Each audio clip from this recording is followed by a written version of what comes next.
杨开，你入门3年，147场挑战无一获胜，此次以名相搏，境界却毫无提升，你图什么？乱柿子，随便你。Halo guys, apa kabarnya hari ini? Masih baik-baik aja kan? Di video kali ini kita akan melanjutkan cerita Donghua, Martial Peak. Oke, nggak usah lama-lama lagi, kita langsung aja ke ceritanya. Di puncak gunung yang tinggi, awan naik dan angin bertiup kencang, menampakkan fenomena menakjubkan. Cahaya 5 warna menerangi separuh langit. Teratai yang indah perlahan membuka kuncup putihnya yang murni. Ritme uniknya bergema di seluruh langit dan bumi. Aromanya memenuhi udara dan menenangkan jiwa.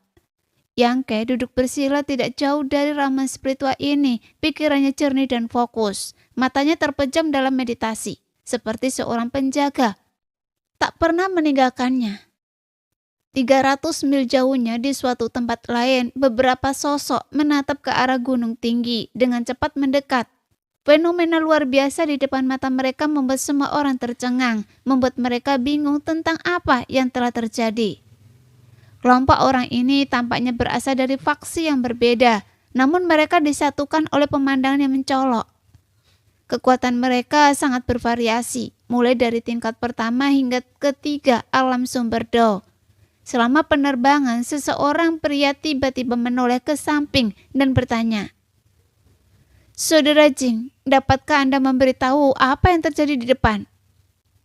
Orang yang ditanyainya tak lain adalah Jing Li, yang berasal dari sekte Renwu dan yang pernah ditemui Yangke di luar kuil waktu.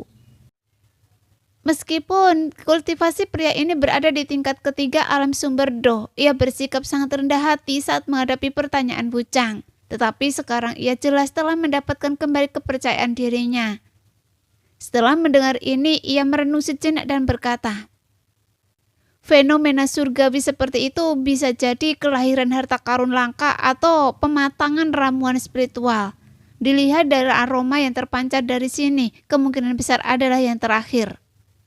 Oh, orang yang bertanya itu berseri-seri dan berkata dengan gembira, "Saudara Jing, apakah itu juga yang Anda pikirkan?"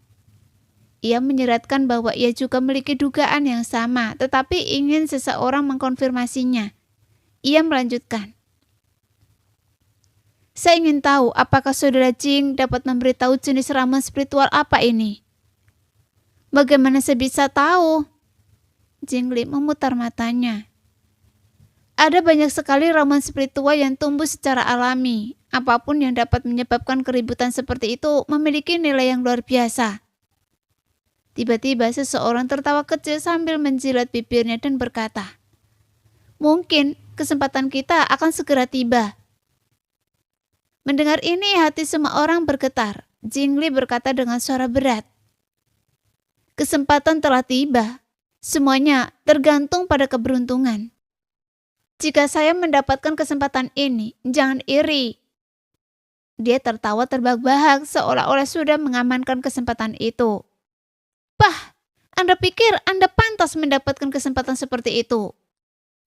Sebuah seringnya terdengar dari kerumunan. "Kakak Zhuhai sepertinya punya masalah dengan saya." Jing Li menatap dingin ke arah orang yang berbicara, wajahnya penuh provokasi. Dia tentu saja tidak berani berbicara keras saat berhadapan dengan Wuchang. Lagi pula Wuchang memiliki reputasi yang menakutkan. Tetapi dia tetaplah seorang ahli Do Yuan level 3. Bagaimana mungkin dia tidak memiliki sedikit kesombongan? "Saya tidak punya masalah dengan siapapun yang mendapatkan kesempatan ini, kecuali Anda." Yohua tidak mau kalah. Tampaknya ada dendam di antara keduanya, jadi mereka tidak saling menyukai. Ekspresi Jing Li berubah muram dan tepat ketika dia hendak mengatakan sesuatu lagi, seseorang tiba-tiba berteriak, "Lihat, seseorang telah tiba lebih dulu." Mendengar ini hati semua orang langsung ciut. Mendongak mereka memang melihat sesosok duduk bersila dengan tenang di puncak gunung. Tidak jauh di belakangnya, kuncup bunga putih bersih memancarkan cahaya samar, disertai dengan ritme yang aneh, menyampaikan misteri yang menakjubkan. Tanpa ragu, semua orang mempercepat langkah mereka, tiba di kejauhan di depan Teratai Taimyo dalam sekejap mata. Mata mereka berbinar-binar, penuh nafsu pada ramuan spiritual itu. Jingli meluangkan waktu sejenak dari jadwalnya yang sibuk, melirik Yangke. Dia diam-diam merasa bahwa orang ini tampak agak familiar. Seolah-olah dia pernah melihatnya di suatu tempat sebelumnya. Namun setelah menyadari tingkat kultivasi orang lain, dia tidak bisa menahan diri untuk mencibir dan berkata, "Seorang sampah di tingkat pertama alam sumber Do. Siapakah dia?" Setelah mengatakan ini, dia berhenti memperhatikan Yangke. Yang lain pun melakukan hal yang sama. Setelah menyadari bahwa seseorang telah tiba di lokasi ramuan spiritual sebelum mereka awalnya agak bingung. Tetapi melihat betapa rendahnya tingkat kultivasi Yangke, mereka segera merasa tenang. Setelah tiba, kelompok itu menatap melewati Yangke dan memeriksa Teratai Taimyo dengan takjub. Ekspresi mereka semua cerah. Meskipun mereka tidak mengenali jenis ramuan spiritual apa itu, fakta bahwa ramuan itu telah menghabiskan fenomena surgawi seperti itu, bahkan sebelum matang, membuat nilai berharganya menjadi jelas. Saudara Pang He, jika saya ingat dengan benar, Anda juga seorang alkemis kan? Jingli tiba-tiba menoleh untuk melihat seorang pria gemuk di kerumunan. Mendengar ini, pria gemuk itu tersenyum tipis dan berkata, "Saya memang memiliki beberapa pengetahuan tentang alkimia, tetapi keterampilan alkimia saya rendah. Hanya di tingkat Raja Kekosongan, tidak layak disebutkan." Meskipun dia mengatakan ini, wajahnya menunjukkan ekspresi yang sangat arogan, seolah-olah mengatakan bahwa ini bukanlah sesuatu yang tidak penting, melainkan sesuatu yang sangat membanggakan. Dia berhak untuk bersikap arogan. Alkemis itu langka, dan alkemis tingkat tinggi bahkan lebih langka lagi. Memegang posisi bergengsi. Bagi seorang seniman bela diri seperti Pang He untuk meningkatkan keterampilan alkimianya hingga tingkat Raja Kekosongan sambil tetap berkultivasi sungguh luar biasa. Kebanyakan alkemis memprioritaskan alkimia daripada kultivasi, sering mengorbankan waktu kultivasi untuk alkimia yang mengakibatkan tingkat kultivasi yang umumnya rendah. Biasanya, alkemis tingkat Raja Kekosongan berada di alam kekosongan pengembalian, dengan sangat sedikit yang mencapai tingkat Raja Kekosongan. Tetapi Pang He adalah ahli alam sumber Do. Dia telah mencapai kesuksesan besar dalam seni bela diri dan alkimia, bahkan melampaui sebagian besar seniman bela diri dan alkemis, yang tentu saja membuatnya sangat bangga. Tingkat Raja Kekosongan? Jingli, seorang yang bijaksana, berseru dengan terkejut. Wajahnya menunjukkan kekaguman yang tulus dan berkata, "Saudara Pang He benar-benar luar biasa. Saya mengagumi Anda." Yang lain, meskipun diam, juga menunjukkan ekspresi terkejut. Pang He jelas sangat senang dengan ini. Wajahnya yang tembem berseri-seri dengan senyum. Dia melambaikan tangannya dengan tidak tulus, berkata, "Sama sekali tidak. Saudara Jing, Anda terlalu menyanjung saya. Sebenarnya jika bukan karena kultivasi saya tertunda oleh alkimia, saya seharusnya sudah masuk ke tingkat ketiga alam sumber Do." Implikasinya adalah bakatnya dalam seni bela diri tidak kalah dengan siapapun. Dia hanya teralihkan oleh alkimia. Jika bukan karena itu, dia bahkan memiliki ambisi untuk bersaing dengan Xia Sheng dan Wu Chang. Saudara Pang He, karena Anda adalah seorang alkemis tingkat Raja Kekosongan, apakah Anda mengenali ramuan spiritual ini? Jingli mengubah topik pembicaraan, bertanya. Semua orang juga mengalihkan perhatian mereka ke Pang He, menunggu jawabannya. Mendengar ini, ekspresi Pang He berubah serius. Dia melihat teratai harta karun Tiamyo, merenung lagi. Lalu berkata, "Jika saya tidak salah, ini seharusnya yang legendaris." Dia berhenti sejenak dengan penuh maksud jahat, membangkitkan rasa ingin tahu semua orang. Yangka juga membuka matanya dan penasaran, ingin mendengar pendapat cerdas rekannya. Pang He berkata dengan yakin, "Teratai suci embun beku yang mendalam." Yangka hampir tertawa terbahak-bahak. Pang He segera menatapnya dengan tajam, namun Jingli dan yang lainnya berseri-seri mendengar ini, berseru, "Ini benar-benar teratai suci embun beku yang mendalam." Teratai suci embun beku yang legendaris yang membersihkan lautan kesadaran, memurnikan jiwa, dan sangat meningkatkan indera ilahi. Jingli jelas telah mendengar tentang ketenaran teratai suci embun beku yang mendalam. Matanya bersinar dengan cahaya ilahi. Yang lain bereaksi serupa, praktis menunjukkan keserakan di ilahi mereka. Itu dia. Pang He mengangguk dan berat. Ini pasti teratai suci Suan Suang. Saya percaya kakak Pang He. Jingli menelan ludah. Bukannya saya tidak percaya kakak Pang He, tapi dilihat dari ekspresi anak ini, sepertinya dia tahu sesuatu. Jua Hua menatap Yang Ke dan penuh pertimbangan. Dan dia yang pertama datang ke sini, kenapa kita tidak bertanya padanya? Meskipun mengatakan ini, dia tidak berkonsultasi dengan orang lain. Sebaliknya dia langsung berteriak pada Yang Ke. Dasar bocah, saya punya pertanyaan untuk Anda. Jika Anda tahu jawabannya, jawab saya dengan patuh. Kalau tidak, dia memasang ekspresi mengancam, penuh kebencian. Baiklah, tanyakan saja. Yang Ke mengangguk acuh tak acuh. Sudah berapa lama Anda di sini? Tanya Zhu Hui. Sekitar 1 jam, jawab Yang Ke. Jadi fenomena surgawi ini sudah di sini selama 1 jam. Ekspresi Zhu Hui berubah. Dia dengan hati-hati mengamati sekelilingnya, bergumam pada diri sendiri dengan curiga. Lalu kenapa belum ada orang lain yang datang ke sini? Meskipun ia merasa aneh, ia tidak menyelidiki lebih dalam, berasumsi bahwa orang lain terlalu jauh untuk memperhatikan fenomena tersebut atau sedang dalam perjalanan. Kemudian ia bertanya, baru saja kakak Pang He mengatakan itu adalah teratai suci embun beku yang mendalam, dan Anda tampak cukup meremehkannya. Mungkinkah Anda tahu jenis ramuan spiritual apa itu? Saya tidak tahu. Yang Ke menggelengkan kepalanya dengan kuat. Tidak tahu dan masih memasang wajah seperti itu, sungguh menggelikan. Pang He mencibir, mengejeknya. Yang Ke menggelengkan kepalanya dan berkata, meskipun saya tidak tahu apa ini, saya tahu ini pasti bukan teratai suci embun beku yang mendalam. Pada titik ini, ekspresi Yang Ke tiba-tiba berubah serius dan ia mulai menjelaskan dengan sungguh-sungguh. Teratai suci embun beku yang mendalam tumbuh di tempat yang sangat dingin, memiliki 7 kelopak, akar yang dalam dan batang yang panjang, serta aroma yang memikat. Itu sama sekali tidak cocok dengan ramuan spiritual di hadapan kita. Yang terpenting, nada suaranya tiba-tiba menebal dan senyum jahat muncul di bibirnya. Dia melanjutkan, ketika teratai suci embun beku yang mendalam mekar, tidak seorang pun dalam radius 100 mil dapat mendekatinya. Aromanya cukup untuk mempengaruhi indera ilahi, bahkan seorang ahli alam kaisar. Ia menghabiskan halusinasi yang tak terhindarkan, menjebak seseorang di dalamnya selamanya.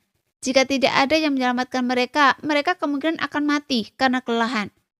Dia merentangkan tangannya dan berkata, tidak seorang pun dari kalian yang terpengaruh saat ini, dan kalian juga tidak mengalami halusinasi apapun. Bagaimana mungkin ini adalah teratai suci embun beku yang mendalam? Kata-katanya membuat semua orang tercengang, dan Pang He tersipu malu. Dia sebenarnya tidak mengenali jenis ramuan spiritual apa itu. Dia hanya berasumsi bahwa tidak ada orang lain yang akan mengenalinya juga. Jadi dia dengan santai menyebutkan kata-kata, teratai suci embun beku yang mendalam. Karena tidak ada yang bisa memverifikasinya, dia bahkan bisa mendapatkan keuntungan. Dengan cara ini dia bisa membuat beberapa pertanyaan yang menguntungkan untuk mempermudah langkah selanjutnya. Tetapi dalam sekejap mata Yang Ke membongkarnya, dan pihak lain begitu yakin sehingga dia tidak bisa membantahnya sama sekali. Untuk sesaat dia dipenuhi rasa malu dan marah. Teman ini, apa yang Anda katakan sangat masuk akal. Mata Zhong Hui berbinar dan dia menoleh ke Pang He, berkata, Saudara Pang He, bagaimana menurut Anda? Saya rasa seluruh leluhur keluarga Anda selama 18 generasi. Pang He mengumpat dalam hati. Sekarang setelah keadaan sampai seperti ini, Pang He tidak akan pernah mengakui apa yang dikatakan Yang Ke. Jika tidak, itu sama saja dengan menampar dirinya sendiri. Bagaimana dia bisa menyelamatkan muka di depan begitu banyak orang? Jadi dia hanya bisa berkata dengan kejam. Nah, ada batasnya beberapa banyak Anda bisa mengoceh omong kosong. Apa yang Anda tahu? Saya, Pang He, adalah seorang alkemis tingkat Raja Kekosongan. Jika saya mengatakan itu adalah teratai suci embun beku mendalam, maka itu adalah teratai suci embun beku mendalam. Kata-kata ini mengembalikan kepercayaan sebagian orang lain pada Pang He. Lagi pula mereka tidak mengenal Yang Ke dan tidak tahu apakah dia mengatakan yang sebenarnya. Yang Ke terkekeh. Saya juga seorang alkemis tingkat dojuan. Yang Ke mengatakan yang sebenarnya, tetapi tidak ada yang percayanya. Kalian semua melihatnya kan? Anak ini mengoceh omong kosong dan bicara ngawur. Kalian sama sekali tidak bisa mempercayainya. Pang He menambahkan penghinaan. Semua orang mengangguk sedikit. Baiklah. Yang Ke tiba-tiba menepuk pantatnya dan berdiri, menggoyangkan lehernya, menyilangkan lengannya dan meluruskannya ke arah berlawanan. Tulang-tulangnya berderak dan berbunyi saat bergerak. Semua orang menatapnya dengan heran, bertanya-tanya apa yang sedang ia lakukan dengan tiba-tiba mengambil posisi bertarung seperti itu. Cukup basa-basinya, kata Yang Ke, tatapannya menyapu semua orang. Mereka yang bertemu pandang dengannya tanpa sadar merasakan hawa dingin menjalar di punggung mereka, seolah-olah mereka sedang diawasi oleh makhluk yang menakutkan. Karena kalian semua ada di sini, tolong bantu saya. Dia menyeringai dan berkata dengan suara berat. Serahkan cincin spesial kalian. Hah? Semua orang terkejut, tampaknya tidak percaya dengan apa yang baru saja mereka dengar, tapi segera mereka meledak dalam amarah. Bajingan, apa yang sedang Anda lakukan? Anda menatang langit, temanku. Seorang kultivator tingkat 1 Sumberdo berani merampok kita. Ini lucu sekali. Anak ini benar-benar sudah gila. Kalau begitu, serahkan cincin spesial Anda dan kami akan mengampuni nyawa Anda. Beberapa orang berceloteh di antara mereka sendiri, sebagian marah, sebagian mengejek. Sebagian bersiap untuk merampok mereka kembali. Bagaimanapun tidak ada yang peduli dengan apa yang dikatakan Yang Ke. Mereka juga tidak terpikir dia memiliki kemampuan. Mereka hanya berpikir orang ini sudah kehilangan akal sehat dan benar-benar tidak masuk akal. Yang Ke memasang ekspresi tersenyum di wajahnya, sama sekali tidak peduli dan menatap Zhou Hue berkata, teman ini baru saja bertanya mengapa tidak ada yang datang untuk menyelidiki fenomena aneh yang muncul di sini begitu lama. Akan saya katakan jawabannya sekarang. Bukan karena tidak ada yang datang untuk menyelidiki, tetapi karena saya telah mengusir semua orang yang datang. Anda? Zhou Hue tak kuasa mencibir. Anda bercanda? Yang Ke menggelengkan kepalanya, dia berkata, beberapa orang terlalu percaya diri dan mencoba menyerang saya, tetapi begitulah akhirnya. Sambil berbicara, dia menunjuk ke bawah dan semua orang melihat ke arah yang ditunjukkannya. Di antara bebatuan di pegunungan, mayat tanpa kepala tergeletak berserakan, darah di mana-mana. Seorang wanita lain tampak jatuh dari ketinggian, tubuhnya hancur berkeping-keping. Kedua orang ini berasal dari sekte pedang bayangan mengalir. Seru Jingli setelah mengamati sejenak. Iya, mereka mengaku berasal dari sekte pedang bayangan mengalir. Yang Ke mengangguk. Anda benar-benar membunuh mereka? Jingli menatap Yang Ke dengan terkejut. Anda benar-benar berhasil membunuh mereka? Tidak heran ada bau darah yang masih tercium. Jadi itu sebabnya. Zhou Hue juga merutkan kening. Bau darah itu tertutup oleh aroma aneh ini. Sialan, saya bahkan tidak menyadarinya. Bahkan jika Anda benar-benar membunuh kedua orang ini, lalu kenapa? Pang He tiba-tiba menatap Yang Ke dengan dingin, nadanya sedingin es. Kedua orang dari sekte pedang bayangan mengalir ini tidak terlalu kuat dan jumlah mereka tidak banyak. Apakah Anda benar-benar berniat menyerang kami berlima? Mendengar ini semua orang merasa lega, mereka berpikir dalam hati. Masuk akal, bahkan jika pihak lain memiliki metode yang aneh, 2 tinju tidak bisa melawan 4 tangan. Yang Ke menghela nafas. Jika memungkinkan, saya tidak ingin melawan kalian. Saya hanya ingin mencari beberapa ramuan obat. Tapi jika kalian tidak bekerja sama, maka... Saat dia mengatakan ini, sosoknya tiba-tiba berkedip dan menghilang dari tempat itu. Dalam sekejap ekspresi kelima pria itu berubah drastis. Mereka semua melepaskan indera ilahinya mereka untuk mencari keberadaan Yangke. Namun mereka tidak menemukan apapun di tempat yang mereka jangkau.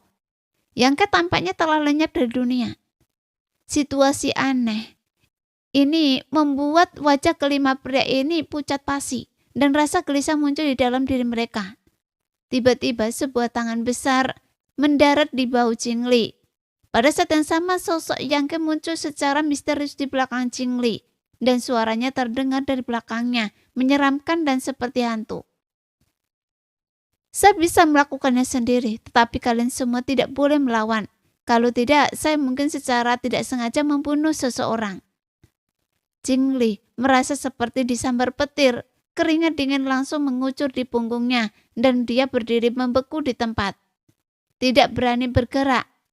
Dia bisa merasakan bahwa tangan besar di bahunya diam-diam menyimpan kekuatan dahsyat, seperti lautan yang bisa menelannya kapan saja. Kekuatan itu begitu kuat sehingga dia merasa benar-benar tak berdaya untuk melawan.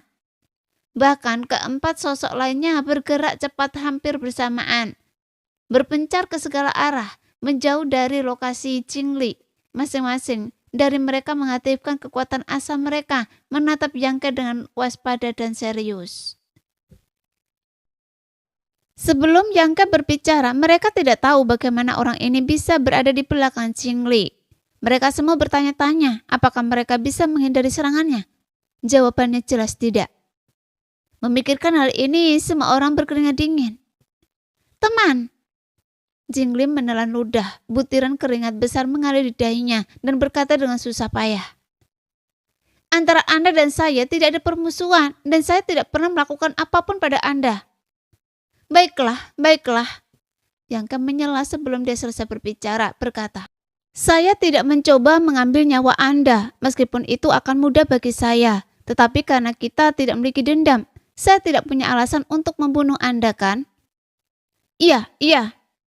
Jingli mengangguk berulang kali, memaksakan senyum. Senanglah temanku mengerti. Saya hanya ingin mencari beberapa ramuan obat. Saat Yangke berbicara, dia mengulurkan tangan dan meraih cincin spesial Jingli. Tanpa berkeringat, dia mengambil cincin itu, memindainya dengan indera ilahinya, merutkan kening dan melemparkannya kembali ke Jingli. Anda bisa pergi sekarang. Yangke menepuk bahu Jingli sambil tersenyum dan berkata, Jingli hampir pingsan, tetapi untungnya ketenangannya cukup kuat untuk mengatasi rasa takutnya. Dia melepaskan indera ilahinya untuk memindai cincin spesialnya dan saat berikutnya dia berseru kaget, menatap Yangke dengan ekspresi aneh. Yangke merutkan kening dan berkata, cincin Anda tidak berisi apa yang saya cari. Jadi begitu. Jingli tiba-tiba menyadari dan dengan gembira dia mengepakkan tangannya dan berkata, terima kasih.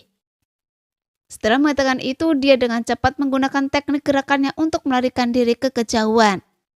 Meskipun ketakutannya tidak beralasan, dia tidak terluka dan barang-barangnya utuh yang merupakan hasil yang hampir tidak bisa diharapkan. Apalagi yang bisa Jingli harapkan? Lebih baik pergi dulu.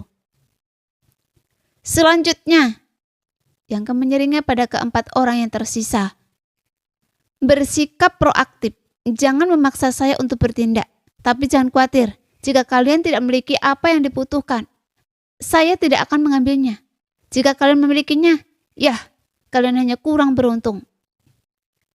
Keempatnya saling bertukar pandang, wajah mereka pucat pasi, namun mereka tidak berani pergi. Menilai dari teknik gerakan Yangke, mereka tidak yakin bisa melarikan diri dan takut gerakan sekecil apapun akan mengakibatkan penangkapan. Teman, apa yang Anda cari? Jika saya tidak keberatan, katakan saja. Jika saya memilikinya, saya tidak akan ragu. Kata Zonghua setelah berpikir sejenak. Yang lain mengangguk dan antusias berkata, iya, jika kami memilikinya, kami pasti akan memberikannya kepada Anda. Meskipun dilihat dari reaksi Jingli, Yangke tampaknya tidak mengambil apapun dari cincin spesialnya. Setiap orang memiliki rahasia mereka yang sering disimpan di cincin spesial mereka. Jadi tidak ada yang ingin biarkan orang lain memeriksa cincin spesial mereka. Tidak perlu repot, saya akan mencarinya sendiri. Yangke mencibir. Saya akan menghitung sampai 3. Siapapun yang tidak menyerahkan cincin spesialnya akan menghadapi konsekuensinya. Wajahnya dipenuhi niat membunuh dan dia sepertinya tidak bercanda. Dia segera memulai menghitung. Zhou hanya bisa menghela nafas. Dia tidak repot-repot dengan upaya sia-sia itu dan langsung mengambil cincin spesialnya dari tangannya, melemparkannya ke Yang Ke. Dia berkata dengan senyum masam, "Saya harap Anda menepati janji Anda." Yang Ke tidak berkata apa-apa, mengambil cincin spesial itu dan mulai memeriksanya. Setelah beberapa saat dia tidak mengambil apapun dan melemparkannya kembali. Zhou dengan senang hati menerimanya, terlalu malas untuk bertukar basa-basi dan langsung pergi. Dari kelima orang itu, 2 yang terkuat terakhir seperti ini. Keberanian apa yang dimiliki 3 orang yang tersisa untuk melawan. Setelah bertukar pandang, mereka semua melepas cincin spesial mereka dan menyerahkannya kepada Yang Ke. Setelah memeriksanya, Yang Ke merutan kening dalam-dalam karena dia tidak dapat menemukan apapun yang dibutuhkan. Entah itu 3 ramuan obat yang dibutuhkan untuk memurnikan pil Taimyo atau buah kesengsaraan yang dibutuhkannya. Jika dia tidak bisa mengumpulkan semua ramuan itu, dia tidak akan bisa memurnikan pil Taimyo. Jika demikian, dia harus menunggu teratai Taimyo matang dan kemudian langsung meminumnya. Tetapi ini akan menjadi pemborosan besar dari khasiat obatnya, dan Yang Ke tidak ingin melakukan itu kecuali mereka benar-benar diperlukan. Setelah membuarkan 3 ramuan yang tersisa, Yang Ke terus duduk bersila, menunggu mereka yang akan terpancing. Dia telah diam-diam merencanakan bahwa sebelum tokoh-tokoh yang benar-benar kuat itu tiba, dia harus mengumpulkan sebanyak mungkin barang-barang yang dibutuhkannya. Jika tidak, pertempuran sengit akan tak terhindarkan begitu mereka tiba. Selama 2 hari berikutnya, Yang Ke menjaga teratai Mio, tidak pernah meninggalkannya. Banyak seniman bela diri tertarik oleh fenomena surgawi ini. Entah itu keberuntungan atau takdir, tidak satupun dari orang-orang yang ditakuti Yang Ke datang. Mereka semua adalah seniman bela diri yang relatif lemah. Nasib mereka tentu saja sama dengan Jing Li dan yang lainnya. Mereka datang penuh antusiasme, hanya untuk pergi dengan kecewa. Mereka yang tahu apa yang terbaik untuk mereka dengan patuh menyerahkan cincin spesial mereka, memungkinkan Yang Ke untuk meriksanya sebelum pergi dengan selamat. Adapun mereka yang tidak tahu apa yang terbaik untuk mereka, Yang Ke tentu saja akan menundukkan mereka dan merebut cincin spesial mereka untuk memeriksanya sendiri. Meskipun tindakan Yang Ke akan menyinggung banyak orang, dia belum bertindak terlalu jauh. Dia tidak membunuh siapapun secara gegabah atau benar-benar merampok siapapun dari situasi tidak terlalu serius. Jika dia benar-benar merampok semua orang yang ditemuinya, dia akan benar-benar tamat.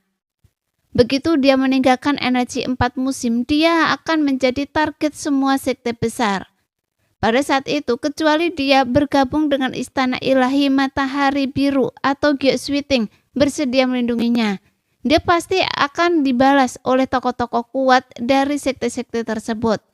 Jadi pendekatannya saat ini memastikan bahwa dia tidak akan terlalu menyinggung siapapun, sambil tetap mengamankan keuntungannya. 2 hari kemudian, Yang Ke telah mengumpulkan 2 dari 3 ramuan obat yang hilang. Hanya 1 yang tersisa. Menurut pengamatannya, teratai harta karun tertinggi akan sepenuhnya matang paling lama dalam sehari. Jika dia masih tidak dapat menemukan ramuan tambahan berakhir saat itu, dia harus mengkonsumsinya sendiri. Saat ini hanya tersisa 2 hari sebelum pintu keluar negeri 4 musim tertutup. Yang Ke cukup cemas. Karena jika tebakannya benar, tokoh-tokoh yang benar-benar kuat itu seharusnya sudah menuju pintu keluar dan akan segera tiba. Saat ia memikirkan hal ini, ekspresi Yang Ke tiba-tiba sedikit berubah. Ia memfokuskan pandangannya ke satu arah, dan setelah beberapa saat ia cemberut karena tidak puas. Mereka sudah di sini. Sepertinya agak terlalu cepat. Di cakrawala yang jauh, seberkas cahaya menyelokan dengan cepat mendekat. Di dalam berkas cahaya itu, aura bercampur, jelas menunjukkan kehadiran lebih dari 1 orang. Salah satu dari mereka khususnya memberi Yang Ke perasaan yang berbeda, tampaknya jauh lebih kuat daripada yang lain. Orang ini jelas salah satu ahli alam Kaisar Do yang layak mendapat perhatian Yang Ke. Namun sampai sekarang sampai padanya, Yang Ke tidak dapat mengidentifikasi mereka. Saat ia mengamati, berkas cahaya mendekati puncak gunung dan dengan cepat berhenti di depan Yang Ke. Cahaya itu menghilang, memperlihatkan sosok-sosok beberapa orang. Begitu orang-orang ini muncul, salah satu dari mereka, seorang pria berusia sekitar 30 tahun, menunjuk ke arah Yang Ke dan berteriak, "Kakak Zhuang, ini bajingan itu. Dia merampok saya dan adik Su tadi dan mencuri cincin spesial kami." Saat ia berbicara, seorang wanita cantik berkulit putih di antara kerumunan mengangguk menatap Yang Ke dengan tatapan penuh kebencian. Seolah-olah ia menyimpan dendam yang mendalam terhadapnya. Yang Ke melihat lebih dekat dan menyadari bahwa pria yang berbicara dan wanita yang mengangguk tampak agak familiar karena adalah orang bersama yang dilihatnya kemarin. Namun nasib mereka sama seperti orang lain yang datang ke sini.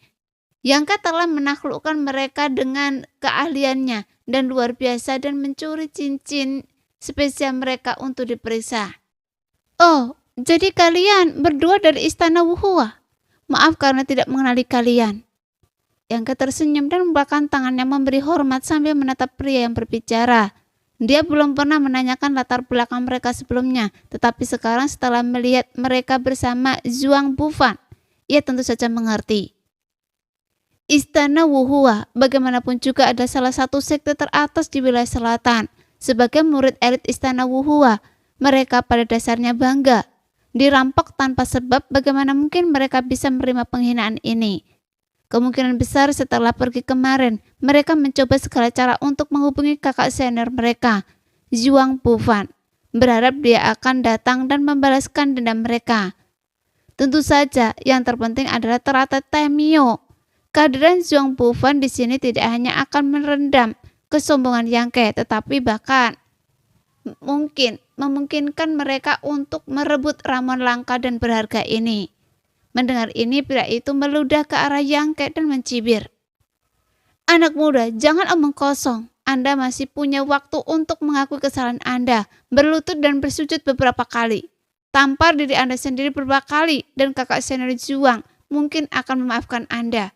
Dia selalu baik hati dan tidak pernah membunuh orang yang tidak bersalah. Tapi jika Anda ingin melawan..."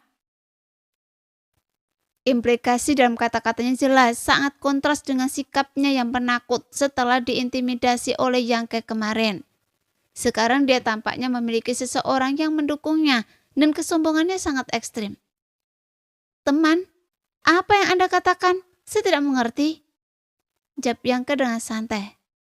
"Berhentilah berpura-pura bingung," teriak pria itu. "Anda tahu betul apa yang telah Anda lakukan." Yang Ke terkekeh mengalihkan pandangannya ke Zhuang Bufan dan berkata, "Sudah Zhuang, bagaimana menurut Anda?"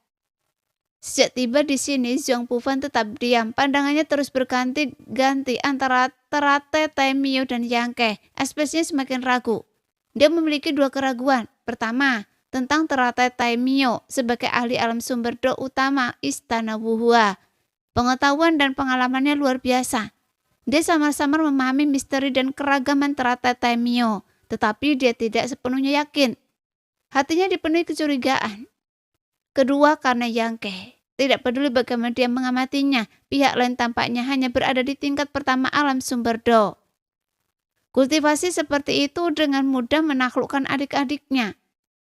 Jika adik-adiknya tidak berbicara dengan begitu yakin, dia mungkin tidak akan mempercayainya. Mendengar pernyataan Yang Ke, Zhuang Bufan mengerutkan kening dan menyatukan tangannya sebagai salam. "Bolehkah saya bertanya bagaimana Anda dipanggil?" Meskipun ia datang untuk membalas dendam atas adik-adiknya, ia tetap bersikap sopan dan tidak terburu-buru menyerang Yang Ke, menunjukkan karakter dan tata keramanya yang sangat baik.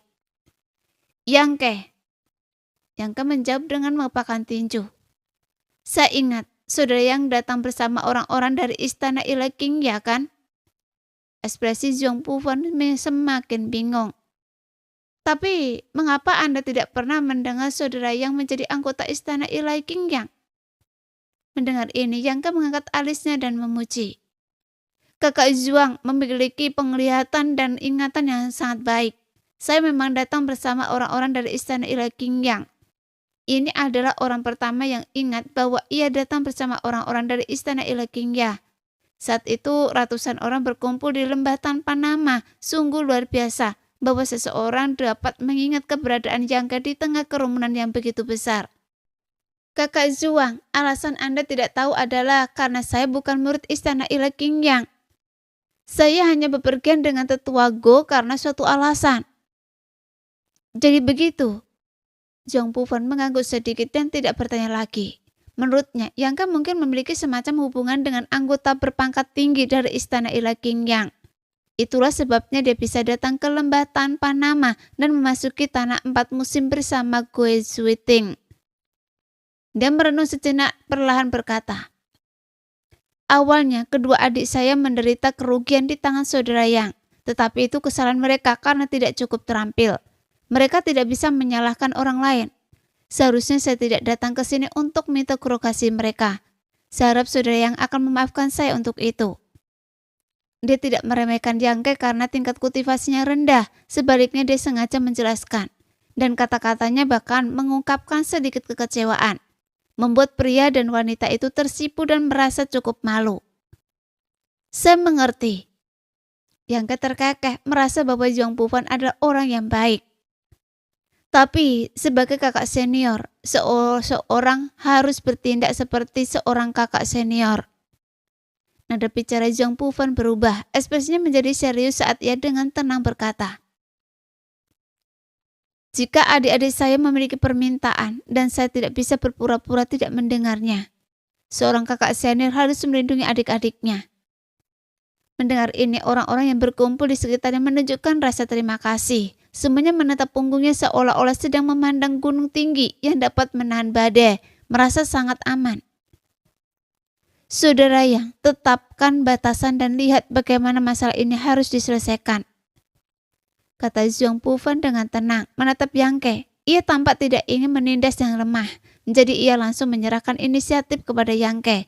Kata-katanya memancarkan kepercayaan diri yang tak tertandingi, seolah-olah ia dapat menahan apapun yang mungkin dikatakan Yang Ke. Yang Ke menyeringai dan berkata, saudara Zhuang, Anda mungkin sudah mendengar seluruh ceritanya. Zhang Pufan mengangguk dan berkata, ya, mereka menjelaskannya dengan sangat jelas. Mengatakan bahwa saudara Yang menaklukkan mereka lalu merampok mereka. Oh, Yang Ke mengangkat alisnya dan berkata, saya tidak menyangka bahwa saya menaklukkan mereka, tapi soal merampok mereka, saya tidak setuju dengan itu. Apa? Zhang Pufan bertahan kening, agak tidak senang. Saudara Yang, Anda takut mengakui apa yang Anda lakukan? Bukannya saya takut mengakuinya. Hanya saja bagaimana saya bisa mengakui sesuatu yang tidak saya lakukan? Bukankah itu sama saja dengan menuduh saya sendiri? Yang Ke tampak sangat tersinggung, menatap pria dan wanita itu dan berkata, kalian bilang saya merampok kalian, lalu katakan pada saya apa yang kalian rugikan.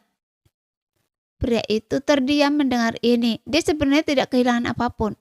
Yang Ke hanya mengambil cincin spesial mereka, meriksanya dan mengembalikannya. Dia belum menjelaskan ini kepada Zhang Pufan.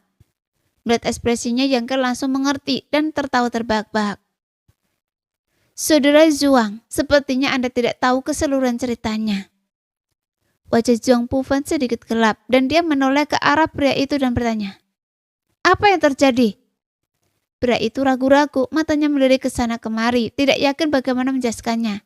Zhang Pufan kemudian menatap wanita lain dan bertanya, adik Su, apakah ada sesuatu yang dicuri dari Anda? Wanita bermaka Su menggigit bibir merahnya dan menggelengkan kepalanya berkata, tidak ada. Itu dia. Yang Ke langsung menyelam menatap Zhang Pufan dan berkata, mereka tidak kehilangan apapun, jadi bagaimana Anda bisa mengatakan itu perampokan? Adapun pertarungan, ya, bagaimana mungkin para pendekar bela diri tidak mengalami konflik selama kultivasi mereka? Saya tidak bisa begitu saja tidak menyentuh mereka karena mereka adalah teman istana Wuhua. Pada titik ini suara Yang Ke semakin mendalam dan wajahnya menjadi dingin, berkata, lagi pula ada alasan mengapa saya bertarung dengan mereka. Karena ramuan spiritual di belakang Anda? Zhuang Bufan juga orang yang cerdas dan segera memikirkan poin kuncinya. Memang, kata Yang Ke dengan sungguh-sungguh. Dengan mata tajam kakak Zhuang, Anda mungkin bisa tahu bahwa ramuan spiritual ini belum matang. Memetiknya sembarangan akan sangat merusak khasiat obatnya. Itulah mengapa saya menjaga tempat ini. Agar jangan sampai ada yang tidak menyadari nilainya dan menyanyiakan sumber daya berharga ini. Setelah berurusan dengan cukup banyak orang beberapa hari terakhir ini, kemarin ketika kedua adik Anda datang ke sini, Anda tidak perlu berkata lebih banyak. Saya mungkin bisa menebak apa yang terjadi selanjutnya. Zhuang Bufan mengangguk sedikit. Tidak lain hanyalah kedua orang dari istana Wuhua itu melihat betapa berharganya ramuan spiritual tersebut dan tingkat kultivasi Yang Ke yang rendah. Ingin mengusirnya, tetapi mereka tanpa diduga jatuh ke dalam perangkap Yang Ke. Akibatnya, mereka tidak tahan dan pergi ke Zhuang Bufan untuk melampiaskan amarah mereka. Nah, sekian dulu cerita kali ini. Kita lanjut lain hari ya guys ya. Bye-bye.